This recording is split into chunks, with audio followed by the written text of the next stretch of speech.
अभी तक inclusive education या समावेशी शिक्षा के बारे में हम जान चुके हैं कि समावेशी शिक्षा या इंक्लूसिव एजुकेशन एक ऐसा सिस्टम, एक ऐसी व्यवस्था है जिसमें एक ही क्लासरूम में जो नॉर्मल बच्चे हैं और जो स्पेशल बच्चे हैं, सामान्य बच्चे और जो दिव्यांग बच्चे हैं, उनकी नीड को ध्यान में रखकर, उनके इंटरेस्ट को ध्यान में रखकर उनको एजुकेशन दिया जाता है, ताकि किसी तरह का दोनों के बीच में कोई डिस्क्रिमिनेशन या भेदभाव ना हो। दोनों एक दूसरे का सम्मान करें, एक दूसरे की समस्याओं को समझें, साथ खेलें, साथ पढ़ें, साथ सीखें, साथ आगे बढ़ें। तो आज की इस वीडियो में हम बात करेंगे characteristics of inclusive schools and inclusive classroom कि एक समावेशी विद्यालय और समावेशी कक्षा की क्या विशेषताएं होती हैं। तो सबसे पहले हम इंक्लूसिव क्लासरूम की बात करते हैं। क्लासेस अकॉर्डिंग टू एज कि जो भी क्लास है वो बच्चों की एज के हिसाब से, उनकी आयु के हिसाब से होनी चाहिए। ये नहीं कि किसी का एज जो है 10 ईयर्स है, किसी का 14 ईयर्स, तो दोनों को साथ में बिठाओ, नहीं। चाहे नॉर्मल बच्चे हों चाहे स्पेशल बच्चे हों, उनको उनकी एज के अकॉर्डिंग ही साथ में बिठाना चाहिए। क्लासेस जो हो अरेंज होनी चाहिए। अवेलेबिलिटी ऑफ टीचिंग एड्स कि शिक्षण सामग्री की उपलब्धता कि एक ही क्लास में स्पेशल बच्चे भी हैं, नॉर्मल बच्चे भी हैं, तो सबको साथ सिखाने के लिए बच्चों की क्या नीड है, बच्चों का क्या इंटरेस्ट है, उसके हिसाब से जो टीचिंग मटेरियल है, जो टीचिंग एड्स हैं, वो अवेलेबल होने चाहिए क्लासरूम में। Respect for each and every child, प्रत्येक विद्यार्थी का सम्मान होना चाहिए क्लास में। चाहे कोई विद्यार्थी अपने शरीर से, दिमाग से, चाहे कोई कैसा भी हो, लेकिन सभी का सम्मान होना चाहिए, सभी की रिस्पेक्ट होनी चाहिए। एक्टिविटी बेस्ड क्लासरूम की क्रिया आधारित कक्षाएं होनी चाहिए। क्रिया आधारित जिसमें बच्चों की भी पूरी इन्वॉल्वमेंट हो, उनका भी पूरा जो उनकी संलग्नता हो क्लासरूम में, उनको भी लगे कि भाई हम भी क्लासरूम के मेंबर हो और हमें भी इक्वल अपॉर्चुनिटी मिल रही है। तो ऐसी क्लास है जहाँ पे सभी बच्चों को इक्वल अपॉर्चुनिटी मिले, चांस मिले, जो भी एक्टिविटी हो रही है उसमें सभी का पार्टिसिपेशन होना चाहिए। कोलेबरेटिव लर्निंग सहयोगपूर्ण अधिगम की सभी बच्चे एक दूसरे के सहयोग के साथ बच्चे एक दूसरे का सहयोग करें, टीचर बच्चों का सहयोग करें। तो एक क्लासरूम ऐसी हो जहाँ पे सब एक दूसरे के साथ मिलकर एक दूसरे का सहयोग कर कर चीजों को सीखें, समझें।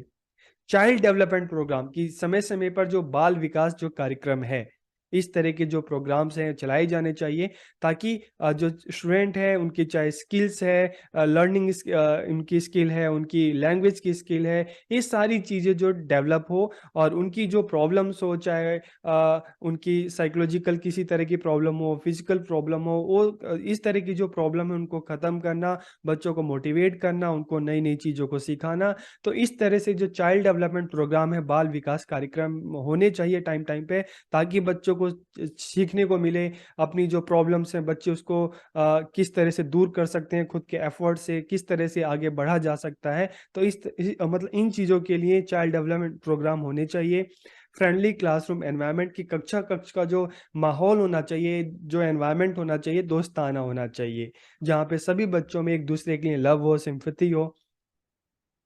यूज ऑफ आईसीटी, आईसीटी का प्रयोग कि अगर क्लासरूम को इफेक्टिव बनाना है, इस तरह से पढ़ाना है कि सभी बच्चों को चीज़ों को समझ में आए, तो आईसीटी का जो प्रयोग है वो करना अनिवार्य है, कंपल्सरी है, ताकि सभी बच्चों तक जो भी लर्निंग है, जो भी रिसोर्सेज है, जो भी कंटेंट है, जो भी चीज़ों को सिखाया जा रहा है, वो सभी बच्चे उसको सीख सकें, समझ सकें।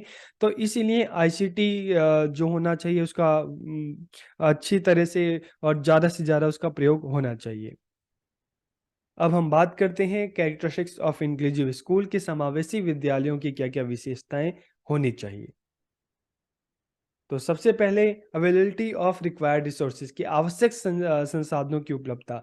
अगर हम इंक्लूसिव स्कूल की बात करें तो इंक्लूसिव स्कूल जहाँ पे सभी बच्चे ऐसे स्कूल में पढ़ने के लिए जा रहे हैं, स्कूल सभी बच्चों का वेलकम कर रहा है, चाहे कोई किसी कैटेगरी से हो, किसी रीजन से हो, किसी रिलीजन से हो, फिजिकली ठीक हो, फिजिकली ठीक ना हो, लेकिन स्कूल सभी बच्चों का वेलकम कर रहा है। और सिर्फ वेलकम नहीं कर रहा, सभी बच्चों को सिखाने के लिए जो भी रिसोर्सेस है स्कूल अवेलेबल कर रहा है। तो कोई बच्चा देख नहीं सकता, कोई बच्चा सुन नहीं सकता, कोई बच्चा मतलब जो उसकी जो लर्निंग की जो कैपेबिलिटी है, जो क्षमता है, वो स्लो है।